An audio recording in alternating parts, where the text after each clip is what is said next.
Hi, everybody. Welcome back to the Triple Play Podcast. Again, we're just single playing it back and forth here with me and my guy Nick. And what I'm going to be doing today is giving you some waiver wire additions that you could be able to add to your team. Guys that might still be on your waiver wire. Some guys are obviously going to be uh, more heavily owned in certain leagues. Every league is different.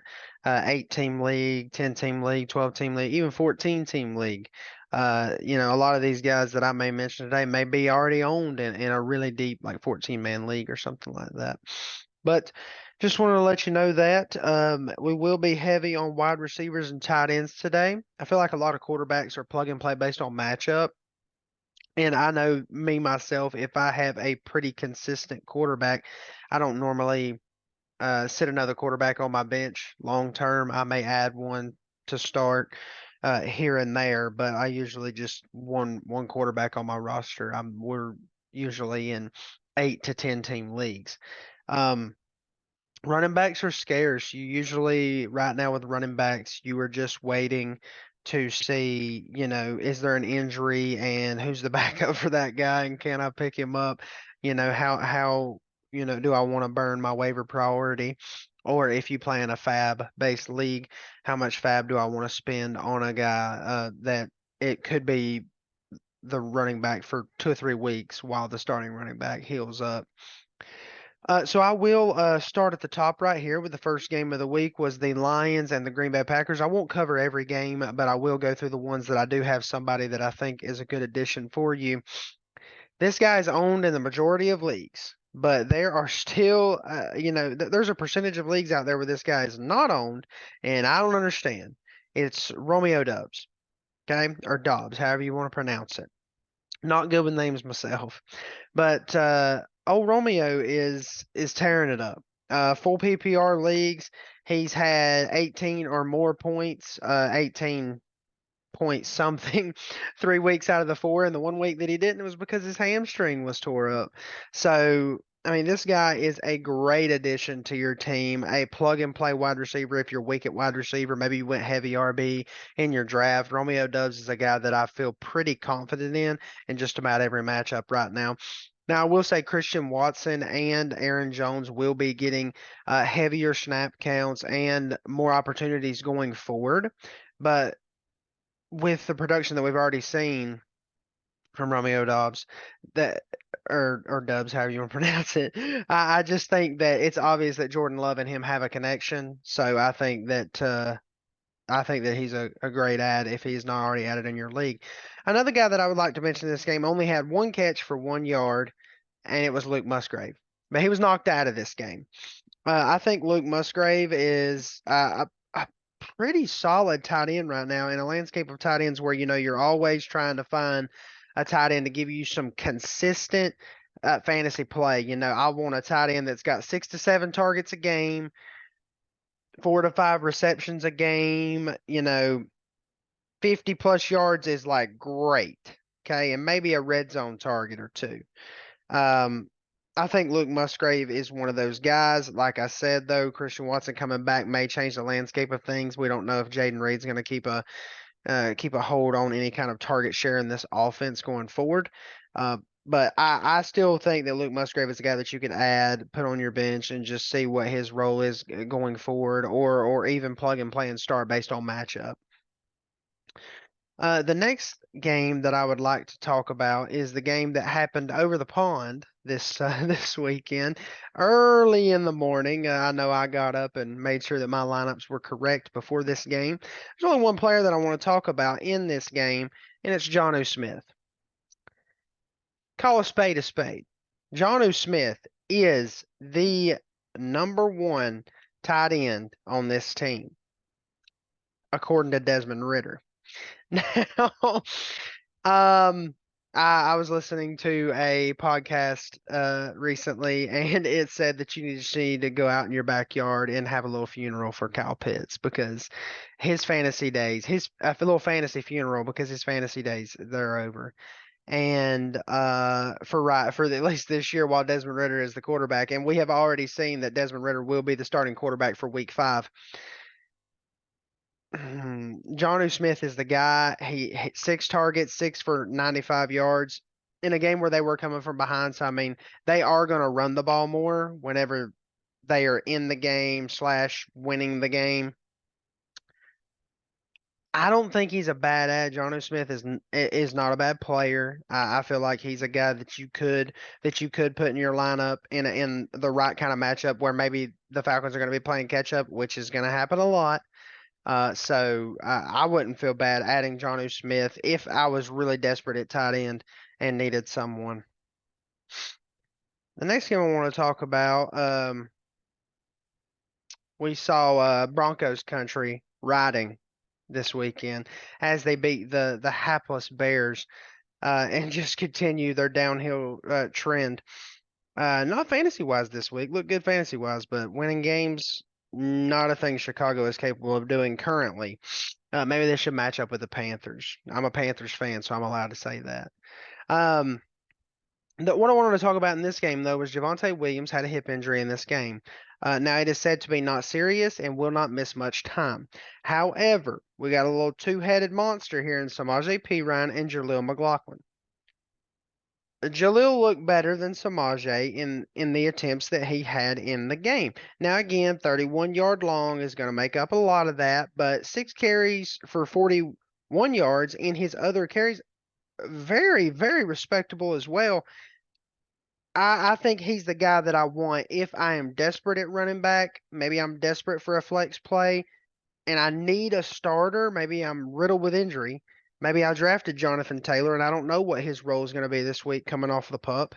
Um, I just think that Jaleel McLaughlin is the guy that I would rather have in this two-headed monster between him and Samaje Perine, if you want to call it a monster.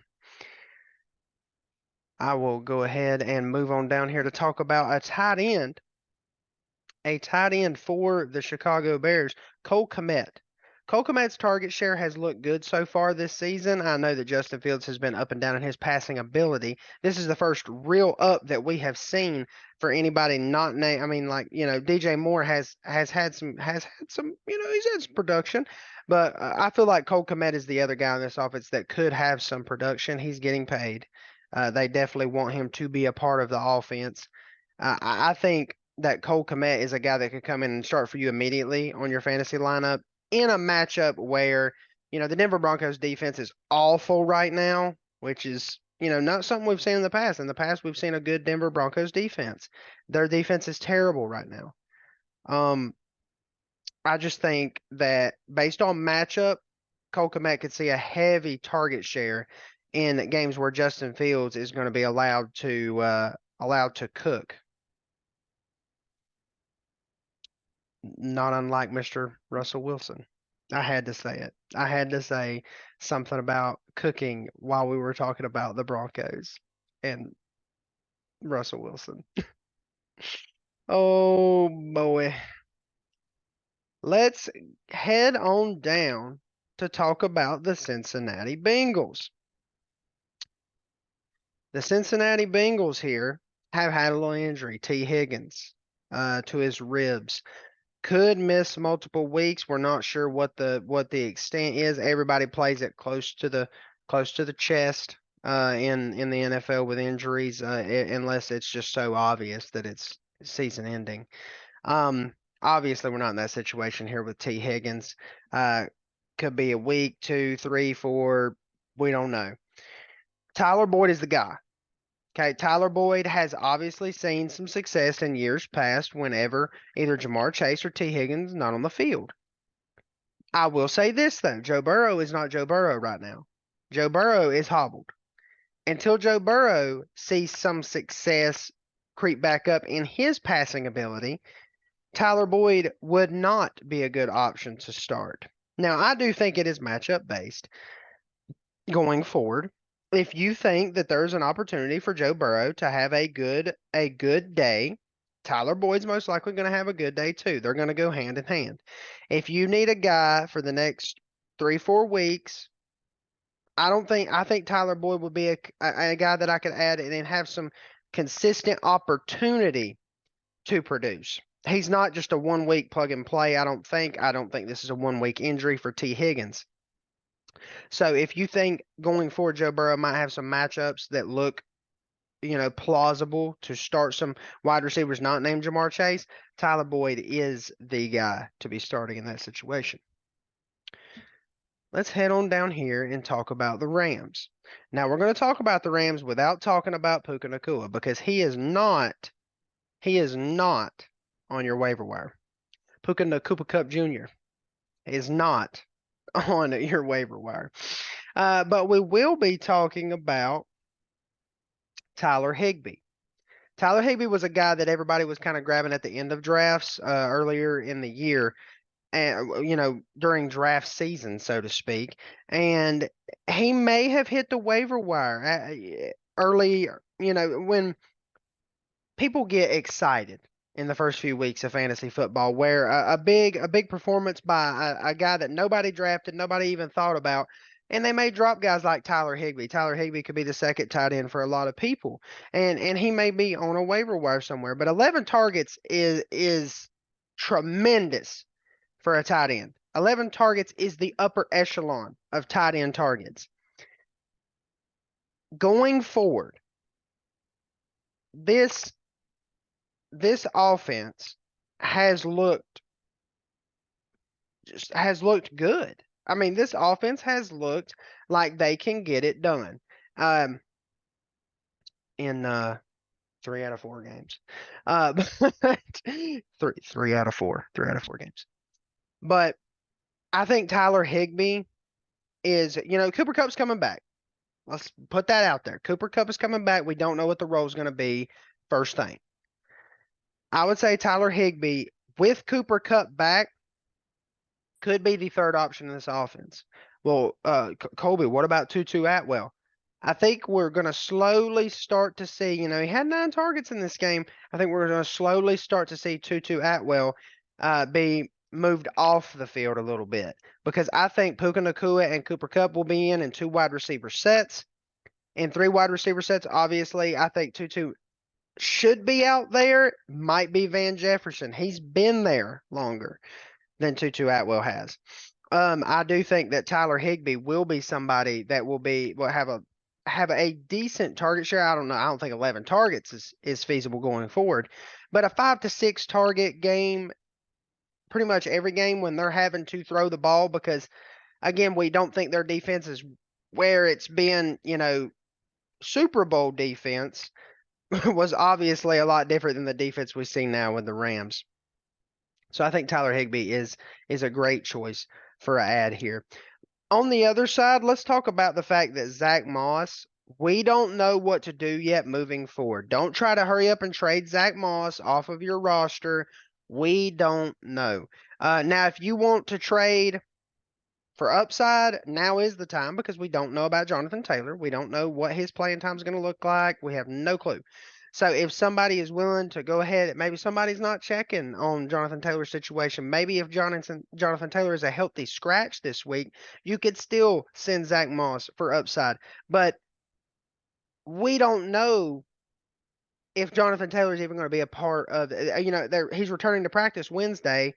They may healthy scratch him this week and have him traded by next week. And Zach Moss could still be the guy, still getting tremendous volume in this backfield. If I had Zach Moss right now, I might be just riding the wave. Ride the wave until it's all over with Zach Moss. Let's go down here and talk about the Sam Howell-led Commanders, who last second touchdown their way to overtime with the Eagles. Could not get it done in overtime. You hate to see it.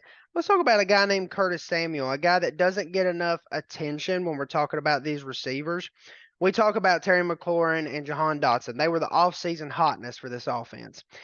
I heard Curtis Samuel's name a little bit, but last year, Curtis Samuel was huge out of the gate for the Commanders.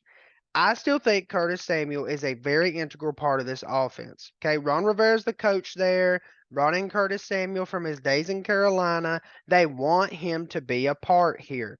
Curtis Samuel is a guy that if you got some bye weeks things, you got some injury things, he's gonna get his targets. They want him to be a weapon in this offense. Curtis Samuel is a great ad if he is available in your league. You're not going to turn any heads with that ad. They're not going to be like, "Oh my gosh, he got Curtis Samuel."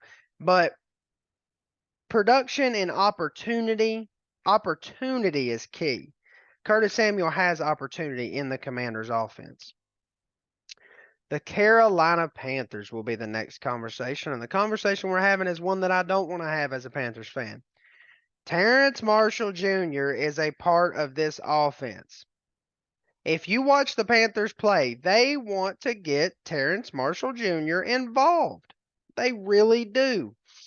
Me, myself, I've just been disappointed with his ability for playmaking, so to speak. I feel like when he gets the ball, he can't make guys miss. I really feel like he just can't make guys miss, period. He's the first guy's tackling him, or he catches the ball and slips and falls. I mean, this is what Terence Marshall does, in my opinion. But volume is there. They just want it. They want him to be a part of the offense. It's obvious. He is a guy that catches a lot of wide receiver screens. He's a close to the line of scrimmage guy, which is exactly what they're having Bryce Young do right now. Do I agree with it? No. Is it okay for fantasy and full PPR leagues? Yes. So Terence Marshall Jr., probably not a bad look. If you were in, desperate times and you just need a guy that's getting on the field for some opportunity, Terence Marshall Jr. is that guy. The Houston Texans thump the Pittsburgh Steelers. For the Houston Texans, I want to talk about Dalton Schultz. You're like, Colby, 3 for 42. Got lucky, got the touchdown. It's 3 targets. They are letting CJ Stroud air this ball out.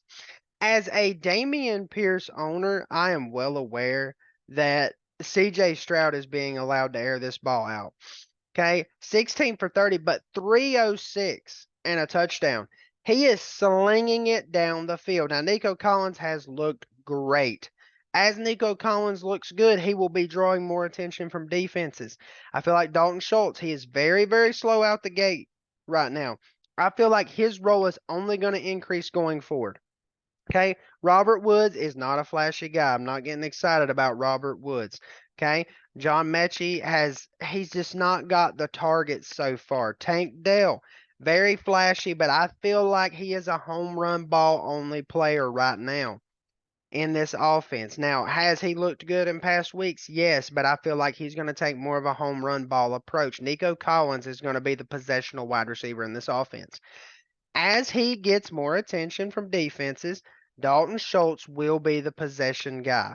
Dalton Schultz will be, I feel like, the second option pretty soon and throughout the back end of the season for the Houston Texans. Again, our goal is to make the playoffs in fantasy football. But when you make the playoffs, you want healthy, strong options on your team. I feel like Dalton Schultz is only going to look better going forward for the Texans. Heading on down to talk about our favorite team to look at after they lose, the Patriots. I'm sorry, Patriots fans. That's just the way that I feel, and I feel like a lot of America's probably with me. We're enjoying the Patriots getting slapped around a little bit, but I do think it is about time for them to kind of turn the curve and let's see them be a little competitive again. Hunter Henry has been the one consistent guy catching the ball on this offense. And I'm not saying that his numbers are superstardom, full PPR. He's not bad, but he's getting targets. I mean, he's getting targets. He is making the most with those targets. I think Hunter Henry is one of the main guys that you could probably look at. I don't think anybody else is just if he's not already owned in your league, I don't think anybody's looking after him this week. If you've got a lower waiver wire priority, maybe I throw in for Hunter Henry. On the other side, though, I have a little bit more of an interesting option for you. Jake Ferguson for the Dallas Cowboys.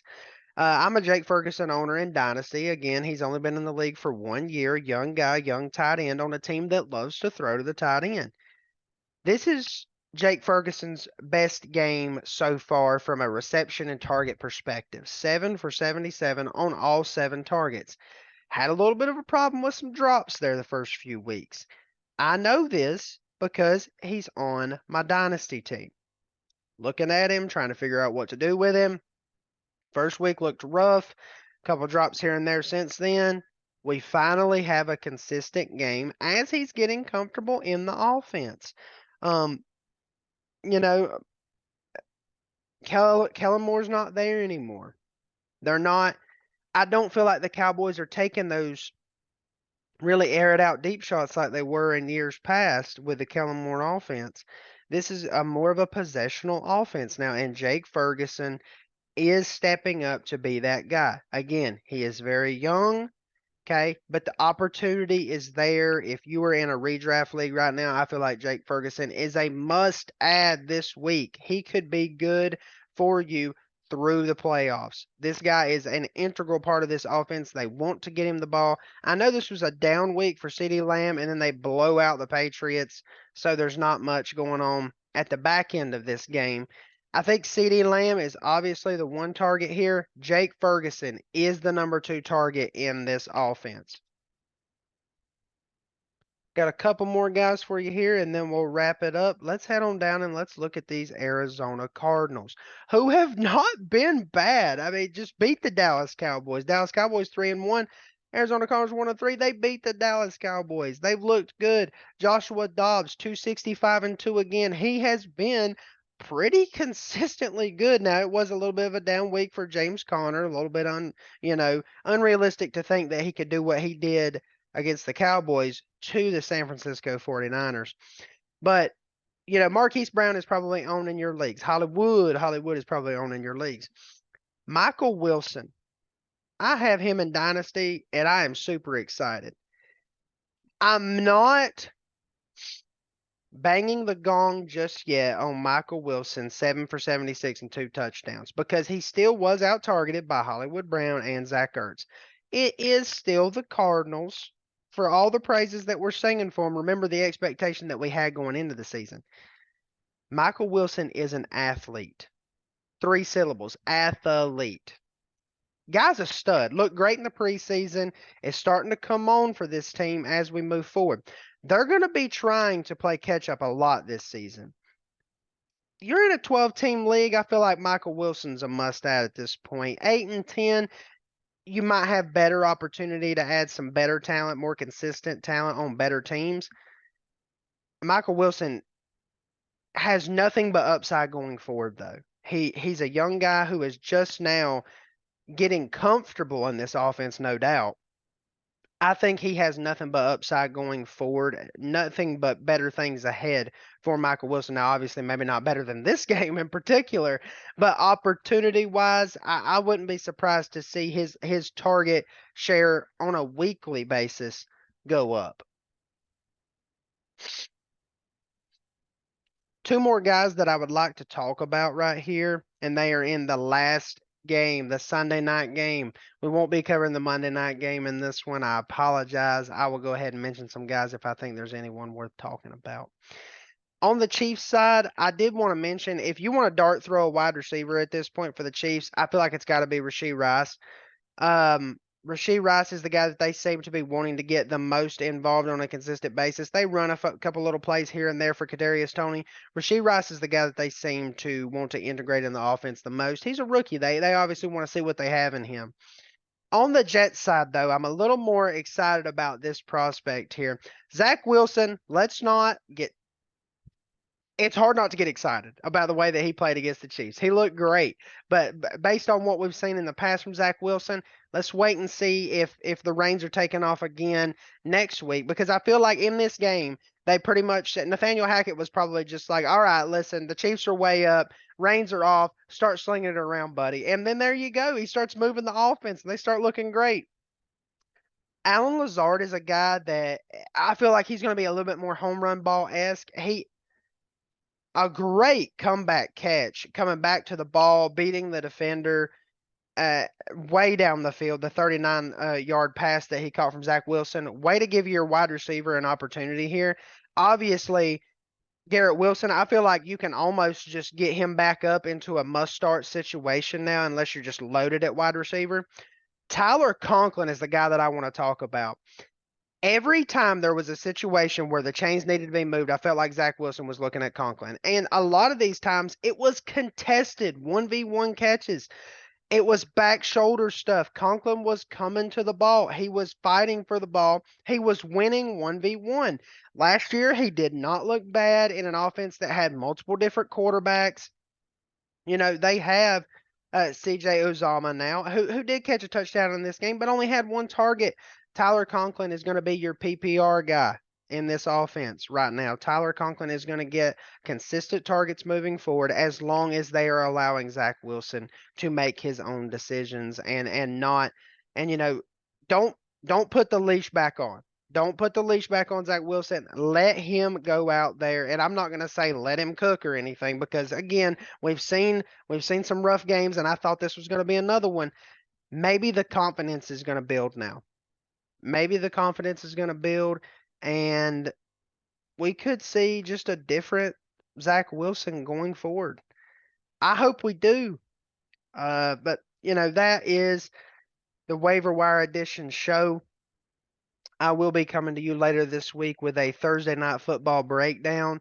If you have any guys that I did not mention that you think are must adds this week or guys that need a little bit more love from me, uh, make sure to put them in the comments down below. I appreciate all feedback and everything. If you think I'm overlooking something, it would be great to hear back from you guys. The comments, the likes, everything just helps the YouTube algorithm.